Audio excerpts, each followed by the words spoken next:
Hello guys, this is Dr. T and welcome to Clinical Medicine with Dr. T. So guys, in this video I wanted to talk about adult hyperbilirubinemia, because when we understand adult hyperbilirubinemia, it becomes very simple to understand neonatal, right? Okay, so let's do adult hyperbilirubinemia.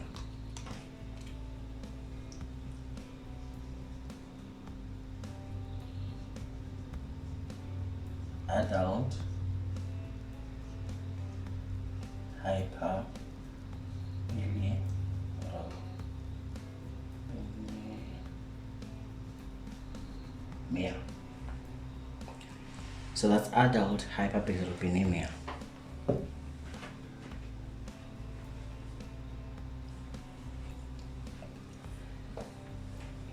Hyperbilirubinemia is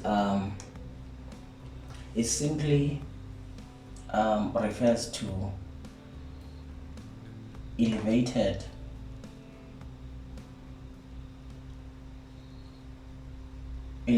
levels of bilirubin.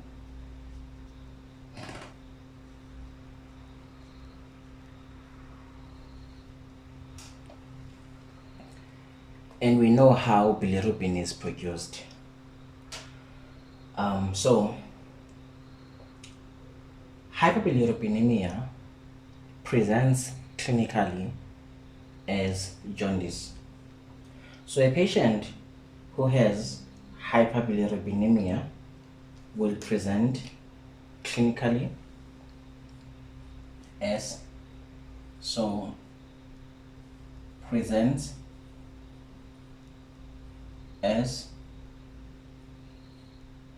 presents clinically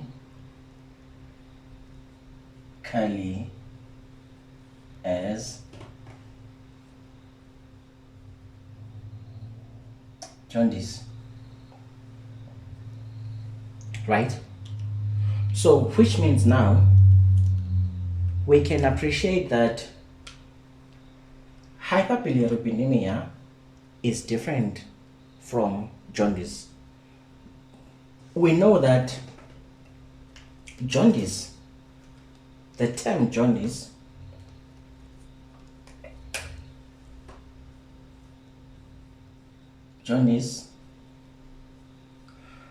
refers to the yellowing of body tissues like the sclera.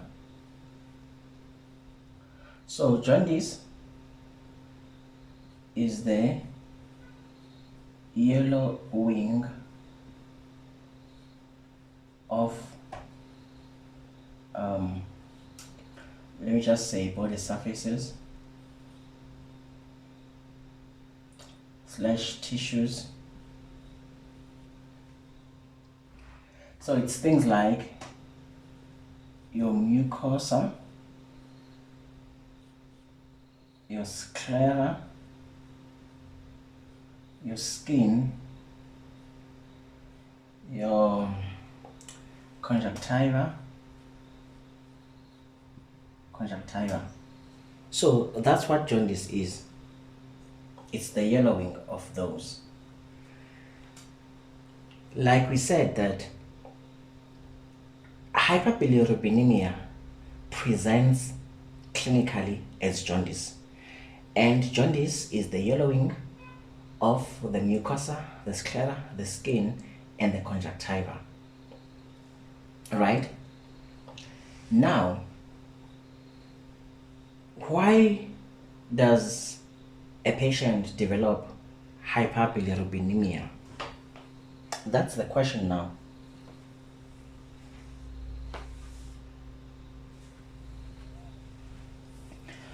Why does a patient develop hyperbilirubinemia?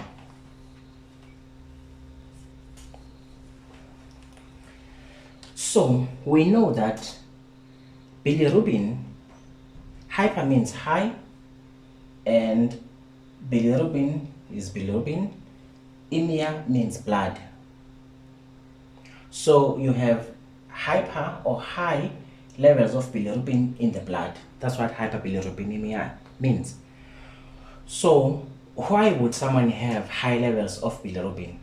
We know that bilirubin is a product of red cell hemolysis.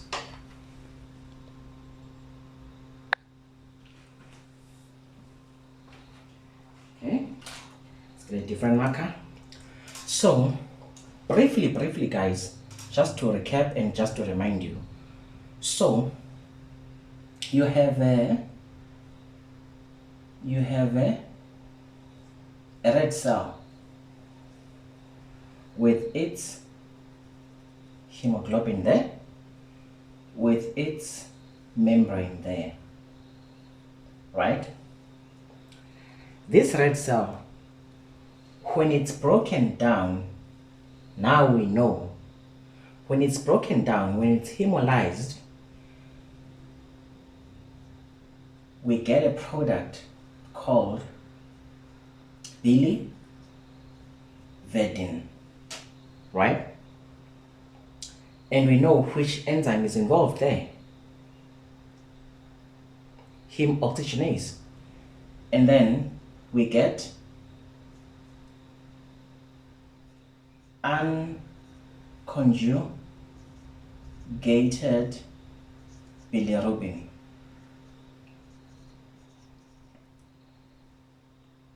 Enzyme involved there, the enzyme that acts on this to produce this, the enzyme that acts on biliverdin to produce unconjugated bilirubin is called biliverdin reductase.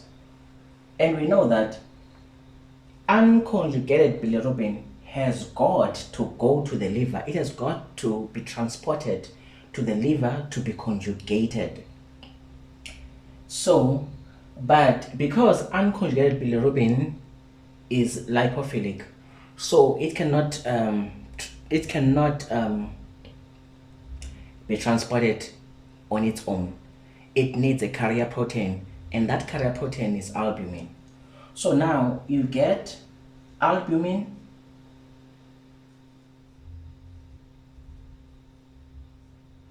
plus the unconjugated bilirubin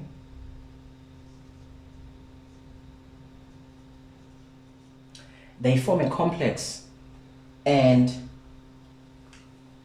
they are now transported to the liver.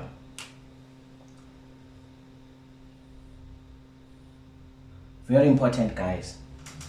This is our nice liver with the right and the left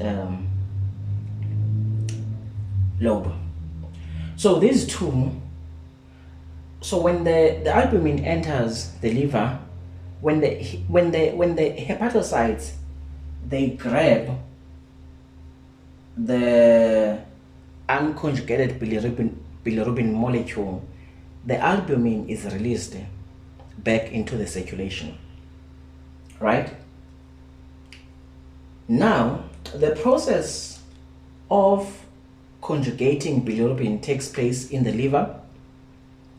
So let me repeat this. Albumin and unconjugated bilirubin, they form a complex, they enter the liver. Then the hepatocytes, they uptake the unconjugated bilirubin, and then albumin is released back into the circulation. Then the unconjugated bilirubin gets conjugated by that enzyme UGT1A1. And now when the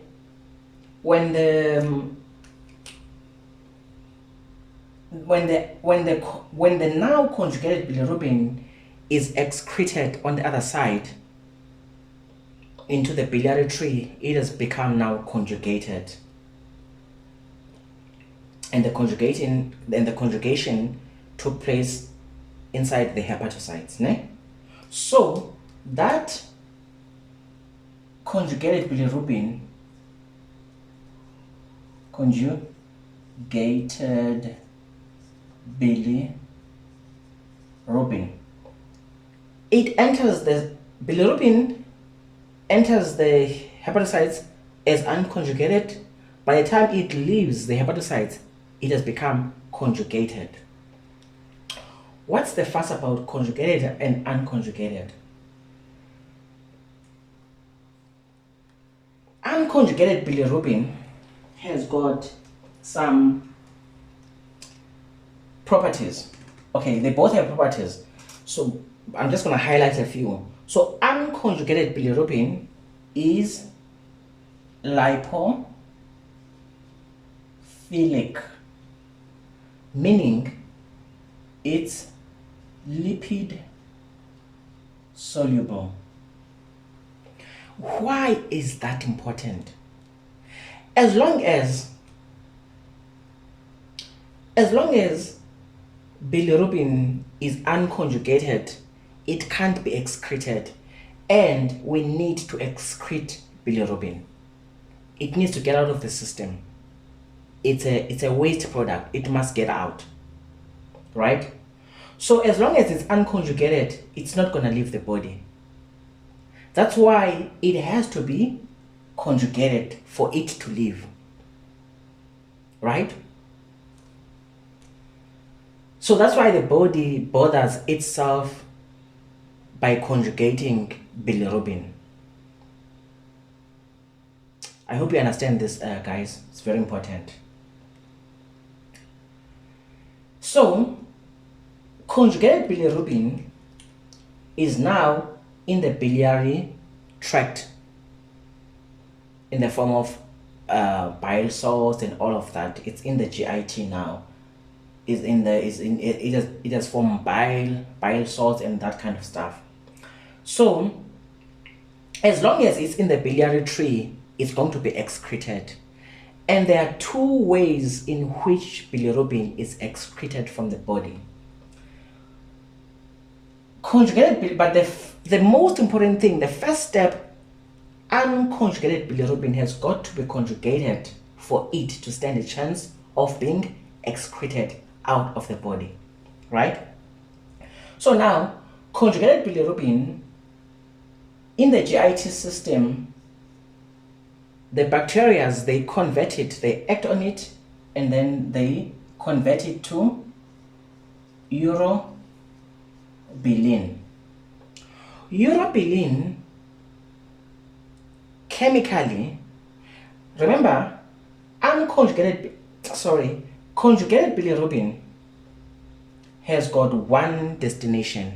It's going to be excreted because it can't be reabsorbed because of the enterocytes. The enterocytes, which are the cells of the GIT system, which are the epithelial cells of the GIT system, cannot reabsorb conjugated bilirubin. So once it's in the biliary tree, it's going to go out. But the bacteria that convert conjugated bilirubin into urobilin, they change the chemical structure of that molecule. Now it's possible for the enterocytes to reabsorb it. So now it's reabsorbed back into the system, back into the liver, this urobilin. But that's just about 10% though. This is what they call the enterohepatic circulation. So from the GIT, the enterocytes, they reabsorb it back into the portal system and back into the liver. But some of that urobilin is going to do that enterohepatic circulation, but some of it is going to be excreted in urine. It's going to be excreted in urine. Some of the urobilin, bacteria, they further act on it in the GIT system, and then stecobilin is produced. Stecobilin. It's still bilirubin, but a different chemical structure now. That stecobilin is the one that eventually goes out as part of feces or the stools. And this is what gives the stool the brownish color. That's why if you've got obstruction, you get pale stools when you've got obstructive jaundice. We're going to talk about that later on though. So this is stechobilin.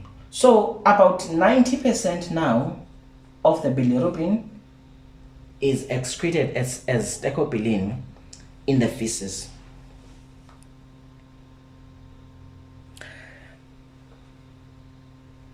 So now, which means the body has successfully gotten rid of about 90% of the bilirubin via the stools and about 5% via the urine, right? There's that percentage that doesn't it just doesn't get excreted. It just keeps circulating, the intrahepatic circulation, right? Fine. Now guys, I want you to appreciate something. Okay, we said that unconjugated bilirubin is lipophilic and is lipid soluble. What about conjugated? Conjugated bilirubin is lipophobic and is water soluble. The conjugating unconjugated bilirubin makes unconjugated bilirubin water soluble, and it's easy now to excrete a water soluble bilirubin out of the body. Very, very important, guys. Now I'm gonna make a very important comment. Unconjugated bilirubin is lipophilic and is lipid soluble. Because of that, it crosses the blood-brain barrier. It crosses the blood-brain barrier. Remember, the blood-brain barrier, it has got a bilipid layer made of phospholipids and that kind of stuff, fatty acids and that kind of stuff. So it's easy for a lipophilic solution or substance to get past the phospholipid layer or the bilipid layer. So that's why unconjugated bilirubin, because of its a lipid soluble, because it's lipid soluble, it's able to get past that phospholipid layer or that bilipid layer and enters the brain. In neonates, this is where you get problems. In adults, it's not so important. So the brain of an adult is not prone to unconjugated bilirubin. We don't get what they used to call it kernicterus, but we are going to talk about that. It's no longer called kernicterus anymore. But kernicterus is basically damage of the brain cells because of unconjugated bilirubin that has gotten past the blood-brain barrier, right? But conjugated bilirubin, because it's lipophobic, it does not enter that bilipid layer, so it cannot enter the brain because it doesn't get past the blood-brain barrier, right? I hope you guys will get that. And the phototherapy that we use when we've got neonate who's got hyperbilirubinemia, that phototherapy, what it does, that light, it just converts unconjugated bilirubin to be conjugated, so that we don't have accumulation of unconjugated bilirubin that will eventually cause damage, that will become neurotoxic for the neonates. So that's the reason. So it's very, very important. But with adults, it doesn't matter. We are not prone to that, right? Okay, now that's why I'm saying I wanted us to do adult hyperbilirubinemia so that we can now understand neonate hyperbilirubinemia in the neonates. So now let's move forward. Now, why would why would someone now get hyperbilirubinemia? We already know that. Okay, let's clear this and then let's just make space.